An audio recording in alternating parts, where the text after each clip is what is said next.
नमस्कार। आज फ्रांस के बैस्टिले परेड के मुख्य अतिथि रहे प्रधानमंत्री मोदी। बैस्टिले फ्रांस का सबसे बड़ा आयोजन होता है, फ्रांसीसी क्रांति का सबसे चमकदार दिन, जब क्रांतिकारियों ने बैस्टिल के किले पर कब्जा किया था। ये एक शानदार परेड था जिसमें भारतीय सेनाओं की टुकड़ी ने भी हिस्सा लिया। आसमान में विमानों ने जो रंगीन रेखाएं खींची, उनमें भी हमारे वो रफाल शामिल थे। तो ये भारत और फ्रांस के संबंधों का नया दौर है। इस दौर में काफी कुछ हो रहा है। 26 रफाल एम और 2 स्कॉर्पियन क्लास पनडुब्बियों का सौदा हो रहा है। ये पनडुब्बियां मुंबई के मझगांव डॉक में ही बनेंगी। पहले भी भारत में फ्रांस के 30 रफाल खरीदे हैं और पनडुब्बियां भी। फ्रांस के मास्टर्स कर रहे भारतीय छात्रों को 5 साल तक वर्क वीजा भी दिया जाएगा। यही नहीं, फ्रांस की कोशिश और ज्यादा भारतीय छात्रों को न्योता देने की है।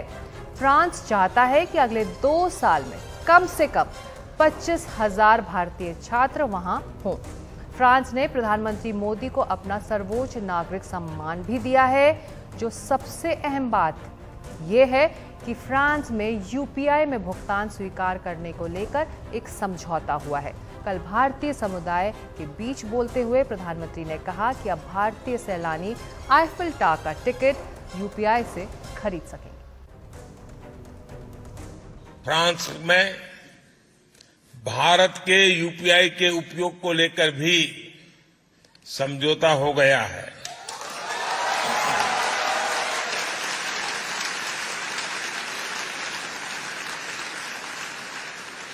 अब मैं तो समझौता करके चला जाऊंगा, आगे बढ़ाने का काम आपका है।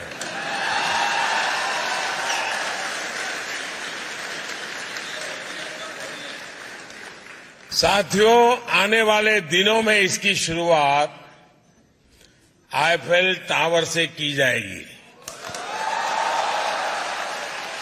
यानी अब भारतीय टूरिस्ट मोबाइल ऐप के जरिए आईफिल टावर में रुपये में भुगतान कर पाएगा।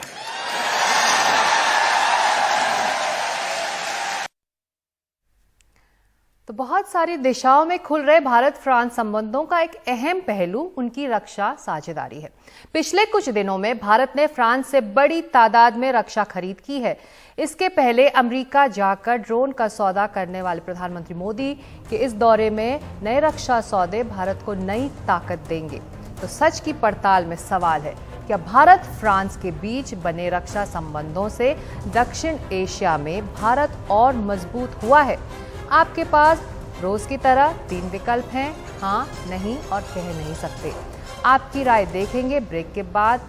और अभी हमारे साथ एक खास मेहमान इस पूरी यात्रा की अहमियत को समझाने के लिए मंजू सेठ हैं, पूर्व राजदूत और राजनयिक मामलों की जानकार। मंजू जी, शुक्रिया एनडीटीवी इंडिया के लिए वक्त निकालने के लिए। आज जब प्रधानमंत्री ये तमाम साझेदारी पर दस्तखत करके आ रहे हैं, ऐसे में इन दोनों देशों के रिश्ते अब 25 साल पूरे कर रहे हैं। अब आगे क्या इंडो फ्रेंच रिलेशंस के लिए?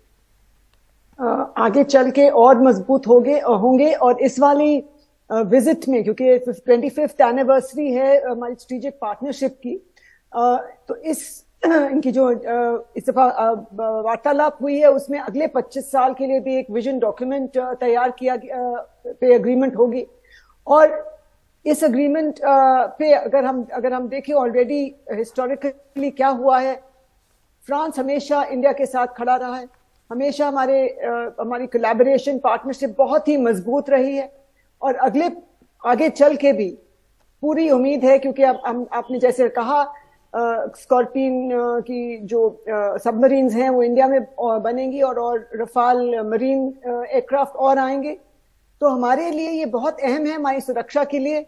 स्पेस में हर एक दौर में, हर एक फील्ड में हम लोग फ्रांस और भारत की जो साझेदारी है, पार्टनरशिप है, वो बहुत ही अहम है और बहुत स्ट्रांग है।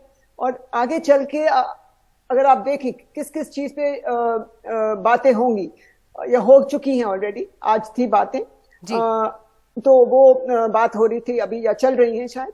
और अगर आप देखेंगे इसमें यूपीआई की भी बात हुई है, पीएम ने बोला है, ये बहुत एक इम्पोर्टेंट चीज है क्योंकि जो फ्रांस में और यूरोप का हिस्सा है वो लोग चाहते नहीं है कि अपना जो सिस्टम है उसको बदलें, लेकिन ये जो इस पे अग्रीमेंट हुआ ये अहम है स्टूडेंट्स के लिए। बहुत दिनों से हम लोग कोशिश कर रहे हैं पिछले 20 सालों से मुझे पता है कि हम लोग डिस्कशंस कर रहे थे उनसे कि 15 साल से एटलीस्ट कि स्टूडेंट्स को वीजा, वर्क वीजा दिया जाए। तो ये एक बहुत अच्छी चीज हुई है कि आगे चल के 5 वीजा मिलेगा स्टूडेंट्स को, और वो इतने और स्टूडेंट्स यहाँ से इंडिया से ले जाना चाहते हैं, वहाँ पे इनकरेज करना चाहते हैं पढ़ाई के लिए। और स्पेस में भी पहले से भी हमारी बहुत अच्छी कोलैबोरेशन रही है, आगे चल के भी स्पेस में और पर मंजू जी, ये तो तमाम बातें रही, लेकिन जो अहम साझेदारी है वो जियोपॉलिटिकल इश्यूज को लेकर है, इंडियन ओशन को लेकर है। ऐसे में आप जो फ्रांस है वो इंडियन ओशन का एक तरह से रेसिडेंट पावर है, और अब जब ये साझेदारी पर एक और बार फिर मुहर लग रही है 25 साल बाद, तो ऐसे में क्या चीन बैलेंस आउट होने वाला? बिल्कुल, टू सम एक्सटेंट चीन बैलेंस आउट होगा क्योंकि चीन का जो बिहेवियर है उससे सबको थोड़ी परेशानी है।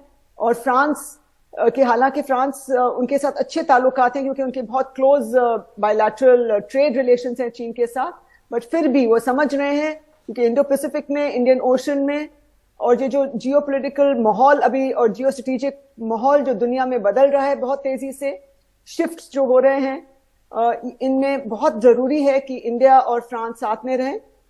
इंडो पैसिफिक हमारे लिए इम्पोर्टेंट है, और जैसे आपने कहा फ्रांस के लिए भी बहुत इम्पोर्टेंट है क्योंकि उनके वहां पे काफी आइलैंड्स हैं, और इंडियन ओशन में भी रियूनियन आइलैंड है उनका, जहाँ पे उनका एक सॉर्ट ऑफ नेवल बेस कह लीजिए वहां पे है। तो हम वहां पे ऑलरेडी बहुत अच्छे से हमारी साझेदारी है उनके साथ। और इंडो पैसिफिक में भी अब वो क्वाड में मेंबर नहीं है, लेकिन इंडिया के साथ वो इसमें कह रहे हैं कि हम उसमें आना चाहते हैं, बट आएंगे कि नहीं we don't know. But India के साथ जरूरी है, इंडिया का एक्सटेंडेड नेबरहुड है इंडो पैसिफिक, उनके लिए भी उनके वहां पे आइलैंड्स हैं, तो दोनों के लिए बहुत इंपॉर्टेंट है। और चीन को मैसेज जाएगा कि ये जो आपस की जो हमारी पार्टनरशिप है ये बहुत मजबूत आगे चल के होने वाली है। और डिफेंस को लेके हर एक चीज को, डिफेंस में स्पेशली ट्रांसफर ऑफ टेक्नोलॉजी हो रही है, मैन्युफैक्चरिंग मेक इन इंडिया हो रहा है, तो चीन को डेफिनेटली ये मैसेज जाएगा कि भारत अकेला नहीं है, भारत के साथ और देश भी खड़े हैं। यूएस में भी हमने देखा इतनी बढ़िया हमारी जो विजिट हुई बहुत ही सक्सेसफुल हुई, और यहाँ फ्रांस के साथ भी हमारे जो ताल्लुकात हैं हमेशा से अच्छे रहे हैं, और अब और मजबूत होने वाले हैं इस विजिट के बाद, हम वो इट्स एब्सोल्युटली सर्टेन। एक कंपैरेटिव नजरिया भी चाहूंगी आपसे मंजू जी। आप 1998 में, तब वाजपेयी जी प्रधानमंत्री थे जब इस पार्टनरशिप की, स्ट्रेटेजिक पार्टनरशिप की नींव रखी गई थी। अब प्रधानमंत्री मोदी पेरिस के दौरे पर हैं और अब लौट रहे हैं, तो ऐसे में तब में और अब में क्या प्लस माइनस आप देख रही हैं इन 98 से 2023 तक? बहुत फर्क है, आप देख रहे हैं कि we have seen the evolution. और जब मैं पेरिस में थी मैं ऑलरेडी देख रही थी वहां पे, मैं 2006 से लेके 11 तक वहां थी, सब तो वहां हमने देखा ऑलरेडी इतना पॉजिटिविटी इंडिया के साथ हो रही थी, इंडिया की तरफ जो हमारा उनका जो अप्रोच था वो ऑलरेडी बदल चुका था, ऑलरेडी बहुत पॉजिटिव एक स्ट्रेटेजिक क्या कहें एक मूवमेंट आपस में पार्टनरशिप का हो रहा था, बिल्कुल स्ट्रांग होता जा रहा है बहुत सालों से।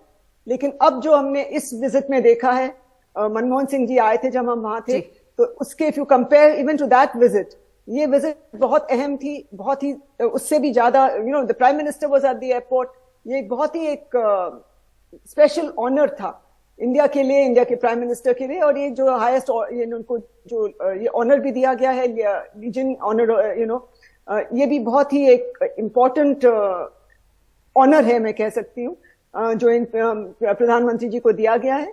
एंड इसके लिए हम देख रहे हैं कि जब वाजपेयी जी के साथ शुरुआत हुई थी, लेकिन अब जहां हम हैं इस वक्त, ये बहुत ही मजबूती के साथ इन दोनों देशों के रिश्ते आगे बढ़ रहे हैं। बहुत शुक्रिया एनडीटीवी इंडिया से बात करने के लिए मंजू जी। और सच की पड़ताल में हमने सवाल पूछा है, क्या भारत फ्रांस के बीच बने रक्षा संबंधों से दक्षिण एशिया में भारत और मजबूत हुआ है?